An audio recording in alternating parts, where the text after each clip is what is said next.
오늘 하세나 본문은 누가복음 6장 43절에서 49절까지의 말씀입니다. 좋은 나무가 나쁜 열매를 맺지 않고 또 나쁜 나무가 좋은 열매를 맺지 않는다. 나무는 각각 그 열매를 보면 안다. 가시나무에서 무화과를 거두어들이지 못하고 가시덤불에서 포도를 따지 못한다. 선한 사람은 그 마음속에 갈무리에 놓은 선 더미에서 선한 것을 내고 악한 사람은 그 마음속에 갈무리에 놓은 악 더미에서 악한 것을 낸다. 마음에 가득 찬 것을 입으로 말하는 법이다. 어찌하여 너희는 나더러 주님, 주님 하면서도 내가 말하는 것은 행하지 않느냐? 내게 와서 내 말을 듣고 그대로 행하는 사람이 어떤 사람과 같은지를 너희에게 보여주겠다. 그는 땅을 깊이 파고 반석 위에다 기초를 놓고 집을 짓는 사람과 같다. 홍수가 나서 물살이 그 집에 들이쳐도 그 집은 흔들리지도 않는다. 잘 지은 집이기 때문이다. 그러나 내 말을 듣고서도 그대로 행하지 않는 사람은 기초 없이 맨 흙 위에다가 집을 지은 사람과 같다. 물살이 그 집에 들이치니 그 집은 곧 무너져 버렸고 그 집의 무너짐이 엄청났다. 오늘도 예수님의 말씀을 통해 우리에게 큰 은혜가 있기를 소망합니다. 오늘 말씀은 크게 두 부분으로 나눌 수 있습니다. 나무와 그의 열매에 관한 예수님의 가르침과 예수님의 가르침을 행하는 삶에 관한 이야기입니다. 예수님은 세상에 두 부류의 나무가 있다고 말씀하십니다. 좋은 나무와 나쁜 나무가 있는데 좋은 나무는 좋은 열매를 맺는 나무이며 나쁜 나무는 나쁜 열매를 맺는 나무입니다. 가시나무에서 무화과를 거두지 못하고 가시덤불에서 포도를 따지 못하듯 나쁜 나무는 절대 좋은 나무가 될 수 없으며 반대로 아무리 볼품없다 할지라도 좋은 나무는 절대 나쁜 나무가 될 수 없습니다. 그런데 사람도 마찬가지입니다. 우리는 우리 마음밭이 예수님 보시기에 합당한지를 알기 위해선 그 열매를 보면 알 수 있는데요.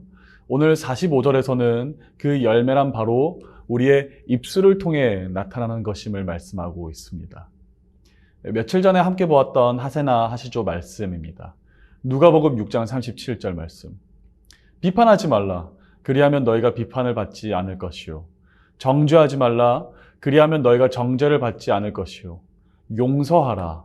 그리하면 너희가 용서를 받을 것이요. 지난 한 주간을 되돌아보면 우리는 어떤 입술의 열매를 거두고 있었습니까? 우리와 다르거나 우리 마음에 들지 않는다는 이유로 한 사람을 깎아내리고 비판하지는 않았습니까? 교묘하게 안 그런 척을 해보았지만 한 사람을 정죄하거나 또는 그 일에 동조하시지는 않으셨습니까? 오늘 예수님께서 열매만 언급하시지 않고 그 열매를 맺는 나무까지 말씀하신 이유는 이 외적인 부분으로만 우리가 좋은 열매를 거두는 것이 아닌 마치 열매의 변화를 위해선 나무가 바뀌어야 하듯 우리의 속사람이 완전히 주 안에서 변화되는 것을 간절히 바라고 계시기 때문입니다. 나무를 바꾸려면 뿌리채 뽑고 새로운 나무를 심어야 하듯 우리의 속사람이 변하려면 철저히 우리 자신을 십자가에 못 박아 죽이고 이제는 예수로 살아야 함을 의미합니다.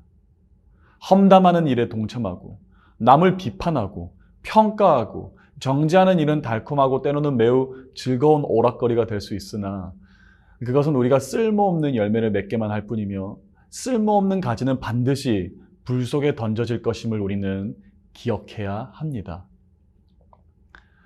따라서 남을 욕할 때 느끼는 당장의 즐거움과 쾌락을 추구하기보단 오히려 오늘도 내 자신을 철저히 주 안에서 복종시키고 뿌리를 뽑는 심정으로 오만한 자들의 자리를 피하여 오직 우리 안에 그리스도라는 나무가 뿌리 내릴 수 있기를 주님의 이름으로 축복합니다. 그러나 예수님은 그저 성숙하고 좋은 사람으로 살아가도록 좀 더 나은 사람이 될 수 있도록 우리에게 이런 가르침을 주시는 건 아닙니다.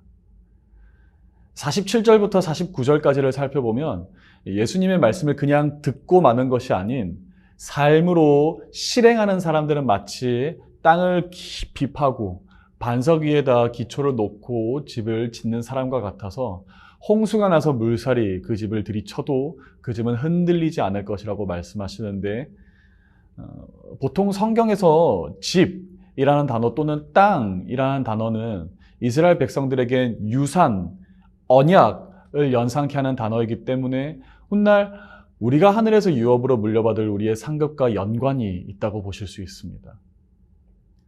즉 우리의 입술에서 선한 열매를 맺고 예수님의 말씀을 실제로 삶 가운데 실행하는 것은 훗날 우리가 상속받을 우리 하늘의 집을 예배하는 일이 되는 것이며, 홍수와 같은 하나님의 심판의 때 앞에서도 의롭다 인정받을 것을 의미합니다. 그래서 누가복음 6장 35절을 봐도 누가는 우리의 선한 행동이 바로 하나님의 아들로 불리게 될 이유가 될 것이라 기록했던 것입니다. 누가복음 6장 35절 말씀. 오직 너희는 원수를 사랑하고 선대하며 아무것도 바라지 말고 꾸어주라. 그리하면 너희 상이 클 것이요. 또 지극히 높으신 이의 아들이 되리니 그는 은혜를 모르는 자와 악한 자에게도 인자하시니라.